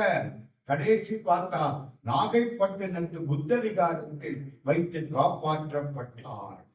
6 மாதத்துக்கு மேல அங்கேயே தங்கி இருந்தார். வெளியில வர்ற பொழுது தான் அதுக்கப்புறம் மகாராஜாவா வந்த உடனே புத்த விகாரத்திலே தங்க விக்கிரகம் புத்தருக்கு பண்ணி கொடுத்தார். யாரு? நம்ம பொன்னியின் செல்வன். இது நாயம் சொன்னது. இன்னொரு விஷயம் சொல்லவா? இந்த காலமேகம்னு ஒருத்தர் கேள்விப்பட்டிருக்கீங்களா? விவகாரமான ஆளுநர். அவர் என்ன பண்ணாரு? நாகப்பட்டினத்துக்கு போனாரு. அதாவது மத்தியானம் சாப்பாடு ரொம்ப பசி. ஒரு மணிக்கு போயிட்டாரு. அங்கே காத்தான்னு ஒருத்தன், காத்தானுடைய சத்திரம், காத்தான் சத்திரத்துல போனா சோறு போடுவாங்க. இவரு போனாரா? காத்து கிடக்குறாரு. அதனாலதான் வந்து காத்தான்னு பேர் வச்சாங்க. சோத்துக்கு காத்து கிடக்கிறார். 12, 1, 1:30, 2, 3 மணி ஆச்சு. இப்பதான் சாப்பாடு வரும். எப்படி இருக்கும்? பத்திக்கிட்டே சும்மாவே போவான். அதுல பசி இருந்தா போக கூட வரும். பார்த்தாரு, நான் பாடிட்டேன். கத்து புகழ் நாகை காத்தாந்தம் சத்திரத்தில் அஸ்தமிக்கும் போதில் அரிசி வரும். உலகமே அஸ்தமிச்சு போற போது தாண்டா அரிசி வரும். அதை குத்தி உலையில் இட ஊரடங்கும். அதை குத்தி உலையில போடுறதுக்குள்ள ராத்திரி ஆயிடும். ஓர் அகப்பை அன்னம் இலையில் இட வெள்ளி எழும். விடிவெள்ளி முளைச்சிடும். இன்னைக்கு மத்தியான சாப்பாடு நாளைக்கு காலையில தான் கிடைக்கும். கத்து புகழ் நாகை காத்தாந்தன் சத்திரத்தில் அஸ்தமிக்கும் போதில் அரிசி வரும். குத்தி, அரிசி நல்லா இருக்காது, அதை குத்தி புடைக்கணும். உலையில் இட ஊர் அடங்கும். ஓர் அகப்பை அன்னம் இலையில் இட பிடிவெட்டி முளைச்சிடும். பாடிட்டாரா? காத்தான் காலில் விழுந்துடும். சாமி, தமிழ்ல பாடிட்டீங்க. தமிழ் வாழ்ற காலமெல்லாம் என் பேரு கெட்டு போயிடும். மாத்தி பாடுங்க. நான் என்ன பாடினேன்? உன்னை வாழ்த்தி தாண்டா பாடியிருக்கேன். என்ன சாமி அப்படி தெரியலையே? அர்த்தம் சொல்லவா? சொல்றேன். கத்து புகழ் நாகை காத்தாந்தன் சத்திரத்தில் உலகமே அஸ்தமிச்சு போனா கூட அரிசி வரும்டா. அஸ்தமி புரியுதுல்லம்மா? உலகமே அஸ்தமிச்சு போனாலும் இதுகிட்ட அரிசி இருக்கும் அப்படிங்கிற சாமி. அடுத்தது கொத்தி அத்தமிக்கும் போதில் அரிசி வரும். அதை குத்தி உலையில் இட்டா பசி பசின்னு சொன்ன ஊரு அவ்வாடா சாப்பிட்டேன் அப்படின்னு அடங்கி. ஒரு அகப்ப சோத்தை எடுத்து எதையில போட்டா எதையில சோறா இருக்க விடிவெள்ளி மாதிரி அரிசி. சோறு எப்படி இருக்க? வெள்ள வெள்ளையே துன்பமா இருக்கும். உன்னை வாழ்க்கை தாண்டா பாடினேன் சாமி, எனக்கு தான் தெரியல. சந்தோஷம் ஏற்படுது. கத்து புகழ் நாகை காத்தாந்தன் சத்திரத்தில் அஸ்தமிக்கும் போதில் அரிசி வரும். குத்தி உலையில் இட ஊர் அடங்கும். ஓர் அகப்பை அன்னம் இலையில் இட வெள்ளியிடும். சுவாமிக்கு பேர் காயாரோபண ஈஸ்வரர். அம்பாளுக்கு பேர் நீலாயுதாட்சி. மகாவித்துவான் மீனாட்சி சுந்தரம் பிள்ளை நாகப்பட்டினத்துக்கு போறாரு. நாகப்பட்டினத்துக்காரங்கள்லாம் காலில் விழுந்து, நம்ம பெருமாள் மேல நீங்க நாகப்பட்டினத்து புராணம் பாடும். காயாரோகண புராணம். ஊருக்கு போனா மடன்னு 500 பாட்டு 1000 பாட்டுன்னு கொட்டி விடுவாரு மகாவித்துவான் மீனாட்சி சுந்தரம் பிள்ளை. ஓவே சாமிநாதையருடைய ஆசிரியர். சாமிநாதையர் அவர்கிட்ட 4 வருஷம் படிச்சாரு, அவ்வளவுதான். அதுக்குள்ள இவர் பெரிய ஆள். அவர் அவ்வளவு பெரிய ஆள். என்ன தேய்ச்சிக்கிட்டே இருப்பானா ஒரு சிஷியன். சாமிநாதையர் எதிர்த்தாப்புல இருப்பாராம். இவர் என்ன தேய்ச்சிக்கிட்டு இருக்கிற போது அப்படியே புதுசா பாட்டு சொல்லிட்டு இருப்பார். அந்த காலத்துல வாரம் சனிக்கிழமை எண்ணெய் தேய்ச்சி குடிக்கிற கெட்ட வழக்கம் உண்டு. அதனால டாக்டர்கிட்ட போகாம இருந்தாங்க. நம்ம டாக்டர் குலைக்கணுமேன்னு எண்ணெய் தேய்ச்சி குளிக்காம டாக்டர் வீட்டுல போய் குடியிருக்கிறோம். வைத்தியனுக்கு கொடுக்கிறத பாணியனுக்கு குடின்னு பழக்குடி. எண்ணெய் தேய்ச்சி குளிச்சா உடம்புல வியாதி. மகாவித்துவான் மீனாட்சி சுந்தரம் பிள்ளை ஒரு சிஷ்யன் எண்ணெய் தேய்ப்பான். எல்லாம் வீட்டுல இருந்த பிள்ளைகள்.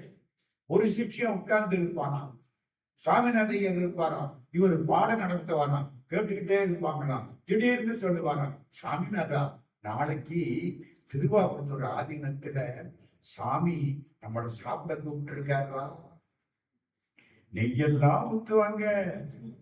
இத சோத்துல நெய் ஊத்துறது அவருக்கு லட்சுமி. நெய் கிடையாது, வறுமை. சோத்துல நெய்யெல்லாம் ஊத்துவாங்க. சாமிநாதையர் கண்ணீர் விட்டு எழுதுகிறார். அரிசி கடையில பாக்கி, மளிகை கடையில பாக்கி, ஜவுளி கடையில பாக்கி. சாமிநாதா 800 ரூபாய்க்கு மேல பாக்கி இருக்கலாம். அப்போ 1900 ஒட்டி 800 ரூபாய்க்கு மேல பாக்கி இருக்கப்பா. என்ன சொல்லுவது? அந்த ஊர்ல இன்னொரு சிஷ்ய பிள்ளை, அவருக்கு பேரு வன்றொண்டர் நாராயணன் செட்டியார்னு பேரு. வந்தொண்டர். ஏன் 108 முறை உக்கி ஓடுவார். நம்ம 2 தடவை உக்கி போட்ட கீழே விழுந்துருவோம். 108 முறை கும்பிட்டு எந்திரிப்பாராம். காலையில 8 12 மணி வரைக்கும் பாராயணம் பண்ணுவார். வன்றொண்டர் நாராயணன் செட்டியார் அவருக்கு கண்ணு கிடையாது. கண்ணு யார் என்ற மகாவித்வான் மீனாட்சி சுந்தர பிள்ளைகிட்ட வந்து பாடம் கேட்டவர்களில் சிறப்பானவர் வன்றொண்டர் நாராயணன் செட்டியார். கண் தெரியாதுங்க, அப்படியே உட்கார்ந்து பாடுங்க. மறுநாளைக்கு மீனாட்சி சுந்தர பிள்ளை நேத்தி அந்த பாட்டுல ஒரு நயம் சொன்னனே மறந்துட்டேன் அப்படின்னு வராங்க. வன்றொண்டர் நாராயணன் செட்டியார் அதை எடுத்து கொடுப்பாங்க. இந்த கண்ணு உள்ளதெல்லாம் சும்மா இருக்கு, இந்த கண்ணு தெரியாத ஆளை எடுத்து கொடுக்கிற. முகத்தில கண்ணு சரியில்லை, அகத்தில கண்ணு தருத்து. வன்றொண்டர் நாராயணன் செட்டியார் கேட்டுக்கிட்டே இருந்தார். எதை கேட்டாரு? 800 ரூபாய் கடன் இருக்குப்பா சாமிநாதா, கட்டணுமே. இதை வன்றொண்டர் கேட்டு விட்டாரு. நீங்க தேவகோட்டைக்கு வர்றீங்களா? எதுக்கு? தேவகோட்டையில கண்டதேவின்னு ஒரு ஊர் இருக்கு, அங்கே சொர்ணமூர்த்தின்னு அருமையான சிவன் கோவில், அற்புதமான சிவன் கோவில், பெரிய ஊரணி கண்டதேவி. நீங்க அங்க வந்து ஒரு புராணம் பாடுனா இந்த தேவகோட்டைக்காரங்க உங்களுக்கு நிறைய சன்மானம் பண்ணுவாங்க. வேற என்ன தெரியும் அவருக்கு? கூட்டிக்கிட்டு போய் 1 மாசம் இங்க உட்கார வச்சு பாட சொல்லி கண்டதேவி புராணம் பாடி இந்த நாட்டுக்கோட்டை செட்டியார்கள் 1000 ரூபாய் கொடுத்தாங்க. சாமிநாதா பழைய கடன் தீர்ந்து போச்சுனா. என்ன கொடுமை பாருங்க. மகாவித்வான் மீனாட்சி சுந்தரம் பிள்ளை நாகப்பட்டினத்துக்காரங்க காலில் விட்டுட்டாங்க. சாமி காயாரோகண புராணம் பாடம் உட்கார்ந்துட்டாரு. காலையில எந்திரிச்சு பல்ல விளக்கிட்டு முகத்தை கழுவிட்டு உட்கார்ந்துருவார். உட்கார்ந்து அவர் வாடு சொல்லிட்டே இருப்பார். கீழே ஒரு பிள்ளை கோபால பிள்ளை என்று பேர். கோபால பிள்ளை அவர் எழுதிக்கிட்டே இருப்பார். 7 மறக்காதே. இந்த புத்தகமா இருந்துச்சு. 7 எழுத்தாங்க. காயாரோகண புராணம் நாகப்பட்டினத்துக்கு எழுதப்பட்ட அற்புதமான புராணம். மகாவித்வான் மீனாட்சி சுந்தரம் பிள்ளை பாடிய காயாரோகணம் எழுதிக்கிட்டே இருப்பாங்க. 100 பாட்டு 200 பாட்டு. அப்புறம் தான் காலையில போய் குளிச்சு பூஜை பண்ணி 12 மணிக்கு ஒரு சாப்பாடு. நம்மள வேறு காலையில ஒரே ஃபாஸ்ட் எல்லாம் கிடையாது, ஒரே ஃபாஸ்ட் தான். மத்தியானம் தான் சாப்பாடு, அப்புறம் ராத்திரிக்கு சாப்பாடு. அதுவே பெரிய எந்த அநியாயம் பாருங்க. ஆனா ஒண்ணு, வயிறால சாப்பிட்ட எழுத முடியாது. பட்டினி கிடந்தாத்தான் ஒழுங்க எழுதும் கடவுள். அதனால கவிஞனை ரொம்ப பேரை பட்டினி தான் போட்டு விட்டார். இப்படி சொன்னாரா? இந்த எழுதுற ஆளுக்கு என்ன பேர் சொன்னேன்? கோபால பிள்ளைன்னு சொன்னா. கோபால பிள்ளை ஒரு நாடு இந்த பக்கத்துல உள்ளவர்கள் சொல்லியிருக்காரு, என்னை ஒரு பெரிய கவிஞர் என் கையை வலிக்கிறாப்பல இன்னும் சொல்லலையே. திமிருதான். என் கையை வலிக்கிறாப்பல இன்னும் சொல்லலையே. இவர் காத்துல விழுந்துருச்சு. 55 வயசு இருக்கும். அவர் இறக்கிற போது 65 வயசு. மகாவித்வான் மீனாட்சி சுந்தரம் பிள்ளை திருசரபுரம் மகா வித்வான். லண்டன்ல இருந்து லெட்டர் வந்துச்சான், மகா வித்வான் மீனாட்சி சுந்தரம் பிள்ளை, இந்தியா. இது அட்ரஸ். கரெக்டா திருச்சிராப்பள்ளிக்கு வந்துருச்சு. எப்ப? 1890.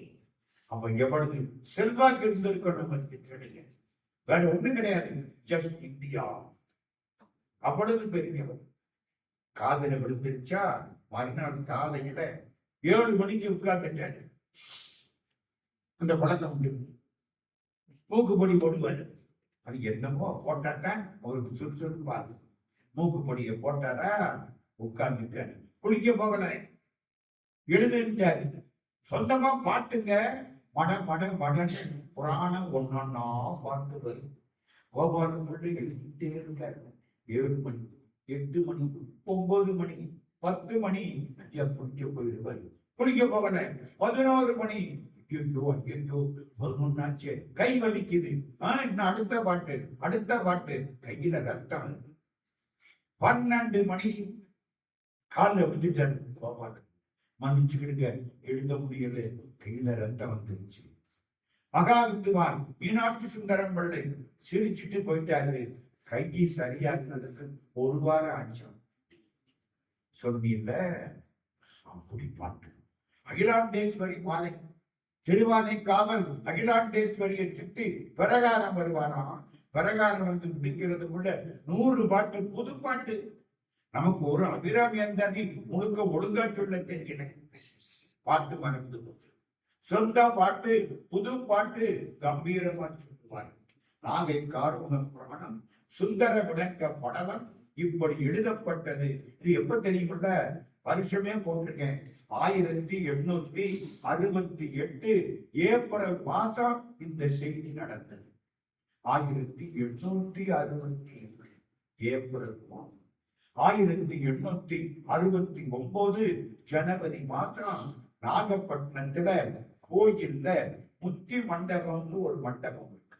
அங்கே தேவகோட்டையை சேர்ந்த வீரப்ப செட்டியார், அவர் இனிஷியல் எல்லாம் தெரியல, சாமிநாதையர் இவ்வளவு எழுதுறார். ஊவே சாமிநாதையர் என் சரித்திரம் அப்படின்னு ஒரு நூல் எழுதியிருக்கார். மகா வித்வான் மீனாட்சி சுந்தரம் பிள்ளை வரலாறு எழுதியிருக்கார். அதுல குறிப்பிடுகிறார், 1869 ஜனவரி மாசம் முத்தி மண்டபத்தில் அரங்கேற்றம். திருக்கூட்ட தலைவர் தேவகோட்டை வீரப்ப செட்டியார் கோடகநல்லூர் சுந்தர சுவாமி பாராட்டி பேசினார். என்ன சார், நான் முதல் நாள் சொன்னேன், ஞாபகம் இருக்கா?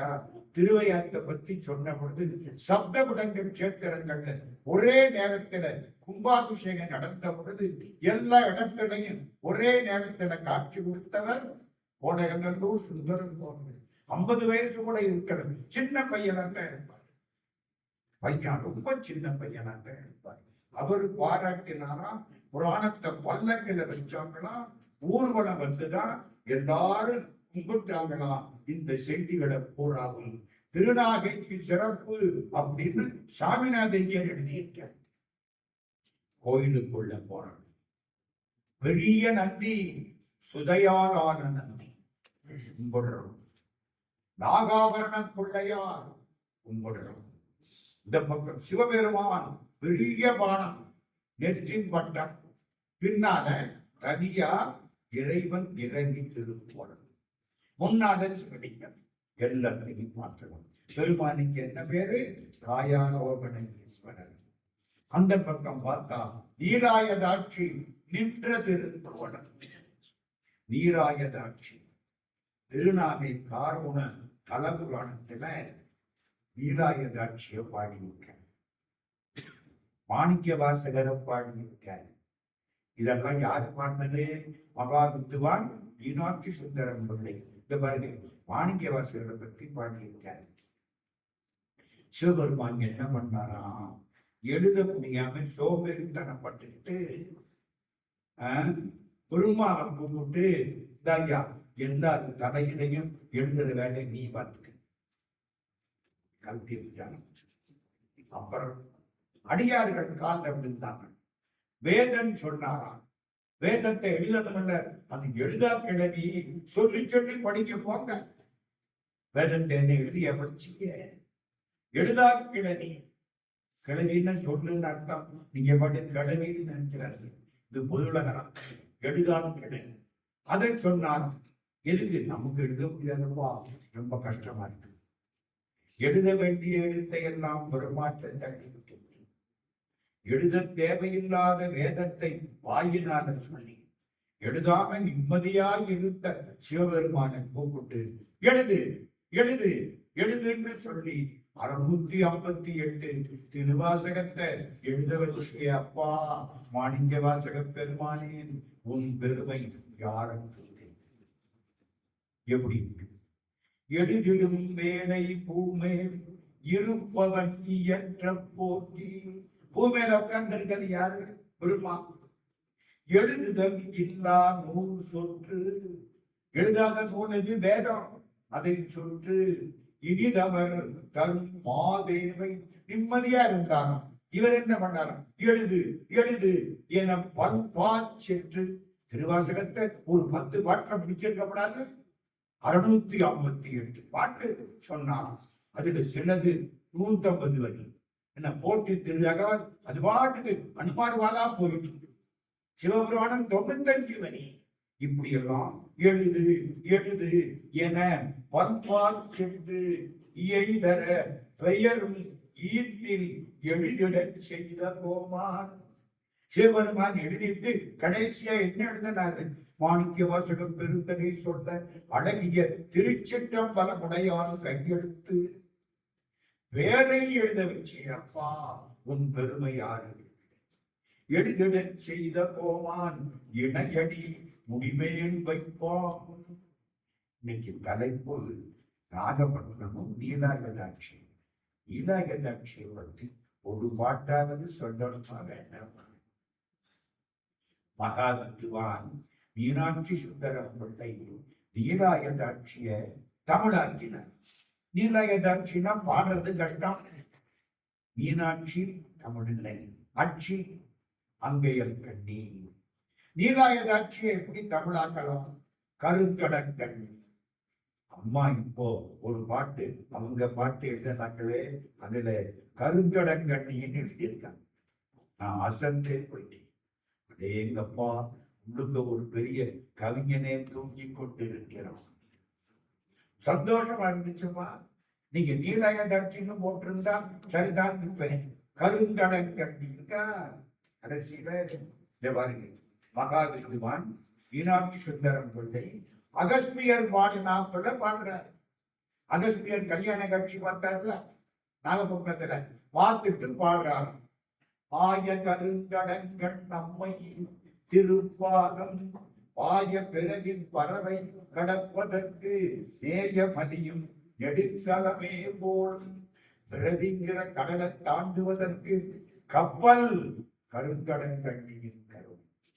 கடலை தாண்ட கப்பல் கொண்டு அடுத்த வரிகள் ஆன்ற கருந்தடங்கள் அம்மை திருப்பாதம் ஏன்ற பிறவி இரு காடு மாய்ப்பதற்கு கான்ற சுடர்வை கணிச்சியே போலும். பிறவிங்கிற காட்டை அழிக்கிறதுக்கு கணிச்சி. கணிச்சினா மழு. மழு இருந்தா என்ன செய்யலாம்? காட்டை அழிச்சு விடலாம். பிறவி காட்டை அழிப்பதற்கு மழு அம்மையினுடைய திருப்பாதம். மூணாவது அன்பார் கருங்கடங்கள் அம்மை திருப்பாதம் அன்பார் பிறவி துணங்கரல். துணங்கு அறல் மாய்க்கிடுதற்கு இன்பாக உதய இரவியே போல். உதய இரவின்னு என்ன அர்த்தம்? புரியுறாப்புல சொல்லவா? உதய சூரியன் சார் நல்லாவே உதய இரவியே போல் இருட்ட வாய்க்கக்கூடிய இரவி அருமையா ஆண் பெண்ணுமாய் அடியார் கருள் நன்றி சேடின்றவர்க்கு இன்னம் சிந்தை செய்ய வந்தான் வேணி வழிபாடு பிரியாது எழும் தொண்டர் காணும் கடற்நாதே காரோணன் தானே. சம்பந்த சுவாமிமார்க்கு அப்பர் சுவாமி தேவனப்பர் நிறைவுணர் அணிந்த செல்வி நீட்டிலா அரவம் சூடி மறை ஒலி பாடி ஆடல் மயானத்து மகிழ்ந்த மைந்தன். மயானத்துல போய் ஆடுற ஆடு இவருதான். மயானத்து மகிழ்ந்த மைந்தன் கரைமதி கடல் சூழ் நாகை காரோணம் கோயில் கொண்ட இறைவனை நாடும் ஏத்த இடும்பை போய் இன்பம் ஆமை. இடும்பைனா துன்பம், துன்பம் போய் இன்பம் வரும். சென்று வருவாய் கருங்கண்ணினை வெள்நகை தேர்மொழியார் வந்து வதம் செய்து மானடம் ஆட மதிந்த செல்வ. கந்தம் கேட்டுங்க. கந்த மதிப்பொழில் சூழ் கடல் நாகை காரோணம் என்றும் சிந்தை செய்வாரை பிரியாதிருக்கும் திருமங்கையே. திருநாகை காரணத்தை நினைச்சுக்கிட்டே இருந்தா மகாலட்சுமி உங்களை விட்டு போக மாட்டா. சார், இந்த பாட்டை 50 சொல்லி இருக்கலாமே. கந்தமணி பொழில் சூழ் கடல் நாகை காரோணம் என்னும் சிந்த காரோணம் என்றும் சிந்தை செய்வாரை பிரியாதிருக்கும் திருமங்கையே. மனைவிதாய் தந்தை மக்கள் மற்றுள சுற்றம் என்னும் வினையுளே விழுந்து அழுந்தி வேதனைக்கு இடமாகாதே கனையுமா கடல் சூழ் நாடு மண்ணு காரோணத்தானை நினையுமா வந்தீராகில் உய்யலாம் நெஞ்சி நீரே. திருக்காரோணம் பெருமானை வழிபட்டால் நீங்கள் உய்யலாம். எல்லாம் அப்பர் சுவாமி. அப்பர் சுவாமி தேவாரம் சொல்லிக்கிட்டே இருக்கேன். முக்கியமான இடம் கடைசிக்கு வச்சிருக்கிறேன். தூமன் மலர்கனை போத்து தீ வேள்வி தொழிற்படுத்த காமன் பொடிபட காய்ந்த கடல் நாகை காரோண நின் நாமம் பரவி. அன்னைக்கே சொன்னேன். இறக்கிற போது என்ன செய்யணும்? திருநீர் அடித்து ஆண்டவன் பேரை சொல்லி கையில் தொடச் செய்து அஞ்சொலி தோதவும் கற்பியுமே அன்னைக்கு பட்னத்தார் பாட்டு நேர்த்திக்கு பார்த்தோம். இப்போ அப்பர் சுவாமி சொல்றார், நின் நாமம் பரவி நம சிவாய என்னும் அஞ்சொலித்தும் சாம் அன்று உரைக்க தருதி கண்டாய் எங்கள் சங்கரனே. சாம் அன்றுனா சாகுற அன்னைக்கு, சாகுற அன்னைக்கு அஞ்சொலித்த சொல்லிவிட்டு சாக வேண்டும். வானத்தால் 13 வெறித்தவன் பூனத்தான் அறவாமை பொறுத்தவன் காணத்தான் இனியான் கடல் நாகை காரோணத்தான் என நம்பினை ஓய்கிறேன் ஐயனை தொழுவார்க்கு அல்லல் இல்லையே. இப்ப கடைசி முக்கியமான அதை கடைசியா வச்சு கோயில் கட்டி கடைசி கும்பாபிஷேகம் பத்திர மாதிரி சிற்பத்தை எல்லாம் முடிச்சு கடைசியில சிற்பத்துக்கு கண் திறக்கிற மாதிரி. சார், நாகப்பட்டினத்து பெருமானுக்கு போட்டால் நமக்கு என்ன சார் கிடைக்கும்? நமக்கு கிடைக்கணுமா இல்லையா? சும்மா எதுக்கு போய் என்ன மாதிரி சுந்தரமூர்த்தி சுவாமி அங்க போறாங்க. விவரமான சிவபெருமானை நல்லா பயன்படுத்திக்கிட்டவர் சுந்தரமூர்த்தி சுவாமி தான். என்ன செங்கக்கல்ல தக்கக்கல்லாக்கினா கூட கேட்டுட்டு போயிடுவார். அங்க போனார். எங்க? நாகப்பட்டினம். பெருமானே, நீ ஊரை சுத்துற, நானும் பல ஊர் சுத்திட்டேன். பெண்களை பார்த்து கலாட்டா பண்ணி கேலி பண்ணி திரிகிறவர்கள் தான் வந்து நீ செத்தவங்க எலும்பை அணிந்து கொண்டு திரிகிறேன். உன் கையில இருக்கிற காசையெல்லாம் மறைச்சு வச்சுக்கிட்டேன். சிவபெருமான் பணக்காரரா ஏனையும் குபேரனுக்கு ஃப்ரெண்டுங்க. அப்புறம் என்ன? குபேரங்கிட்ட வாங்கின கடனுக்கு திருப்பதி பெருமாள் கலியுகம் பூரா வட்டி கட்டுறாராம். வட்டி கட்டுறாராம். அசல் இனிமேல் அப்ப கடன் கொடுத்தவை எவ்வளவு பெரிய ஆளா? சிவபெருமானே, நீ பெரிய ஆட்கள், நீ எல்லாம் மறந்துச்சு. உனக்கு என்னப்பா வேணும்? அதை மட்டும் கேட்டு வாங்கிட்டு போ. முத்தாரம் வேணும், முத்துமாரி மணி வைர கோவை வேணும், கஸ்தூரி வேணும், சாந்து வேணும், இவ்வளவு வேணும். யாரு கேட்கிறார்?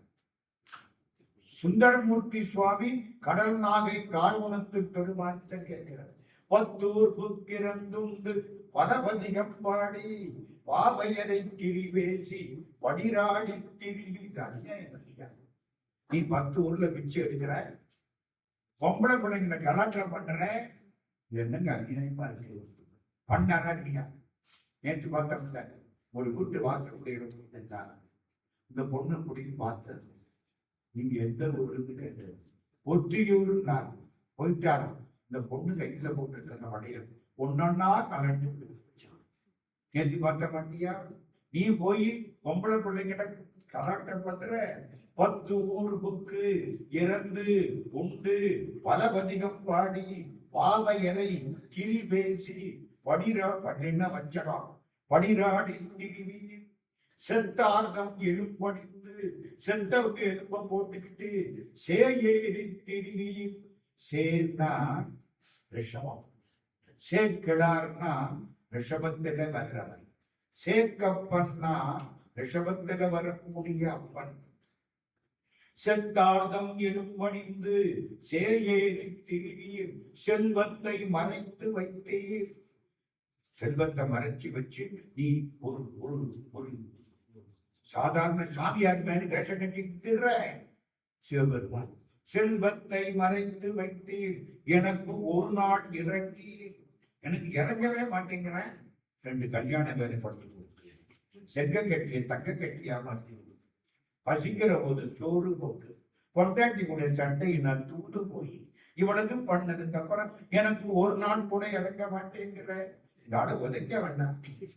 சிவபெருமான் கருணை எளிமை அது காட்டு. பக்தன் என்ன சொன்னாலும் பரமன் கேட்டு கொள்கிறான். செல்வத்தை மறைத்து வைத்தீர், எனக்கு ஒரு நாள் இறங்கீர். என்னப்பவன் முத்தாரம் இலங்கி மிளிர் மணி வைர கோவை பூர வைரமா இருக்கும். அவை ஊன தந்தருவை மெய்க்கு இனிதாய் உடம்புக்கு இனிமையாக என்ன பண்ணும்? கஸ்தூரி கமல் சாந்து நல்ல சாப்பிட்டு வயிற்றுல சந்தனம் முடிச்சுனா 1/2 மணி நேரத்துல சீரடிச்சு அடுத்தாப்புல சாப்பிடணும். ஆமா, நல்ல சந்தனத்தை வயிற்றுல முடிச்சுக்க உடனே ஜீரணம் ஆயிடும். 1/2 மணி நேரம் நான் இட்லி சாப்பிட்டோம்னா ஜீரணம் ஆச்சா, அப்புறம் 50 தோசை சாப்பிடணும். வச்சுக்க முத்தாரம் இலங்கி மணி வயிற கோவை அவை பூன தந்தருளி மெய்க்கு இனிதாய் நாடும் கஸ்தூரி கமல் சாந்தும் பணித்தருள வேண்டும். எல்லாம் எனக்கு கொடுக்கணும். கடல் நாகை காரோணம் மேவி இருந்தீரே. கடவுள் பார்த்தார். தப்பா வச்சுக்க வாங்கி முத்தாரம் வச்சுக்க மணி மாணிக்கம் சந்தனம் வச்சுக்கமா ஆளை விட்டு 18 வருஷமா சுந்தரமூர்த்தி சுவாமிகளோட சிவபெருமான் பட்ட பாடு அதிகம். ஆமா, எல்லாத்துக்கும் இவரை கூப்பிட்டா அவர் என்னதான் செய்வாரு? அந்த பாட்டு இது. சுந்தரமூர்த்தி சுவாமிகளுக்கு அருள் செய்த கருத்தடன் கண்ணி உடனாகிய காயாரோகணீஸ்வரரை திருவடிகளை வணங்கி இந்த முறை 7 நாட்கள் பல ஆலயங்களுக்கு செல்லக்கூடிய பெரிய வாய்ப்பு தந்த ருத்ரகாண்டம்மன் ஆலயத்தினுடைய தலைவர் கலை செல்வன் ஐயா அவர்களுக்கும் மற்றும் உள்ள பெருமக்கள் எல்லாருக்கும் திரளாக வந்து கேட்ட சான்றோர்களுக்கும் 7 நாளும் அன்னதானம் அளித்த அன்னபூரணி அவர்களுக்கும் எல்லாருக்கும் நம்முடைய மனங்கனிந்த வணக்கங்களை தெரிவித்து எல்லோருடைய திருவடிகளையும் வணங்கி என்னையும் ஒருவனாக்கி இருங்கலர் சென்னையில் வைத்த சேவக என்ற திருவாசகத்தை நினைவு செய்து நெஞ்சத்தே நின்று நிறைவு தரும் மீனாட்சி கஞ்சமலர் சேவடிக்கு கைகூப்பி தெண்டனிட்டு இந்த உரைகள் அனைத்தையும் அருள்மிகு ருத்ரகாளியம்மன் திருவடிகளில் சமர்ப்பணமாக்கி நிறைவு செய்கிறோம். நன்றி, வணக்கம்.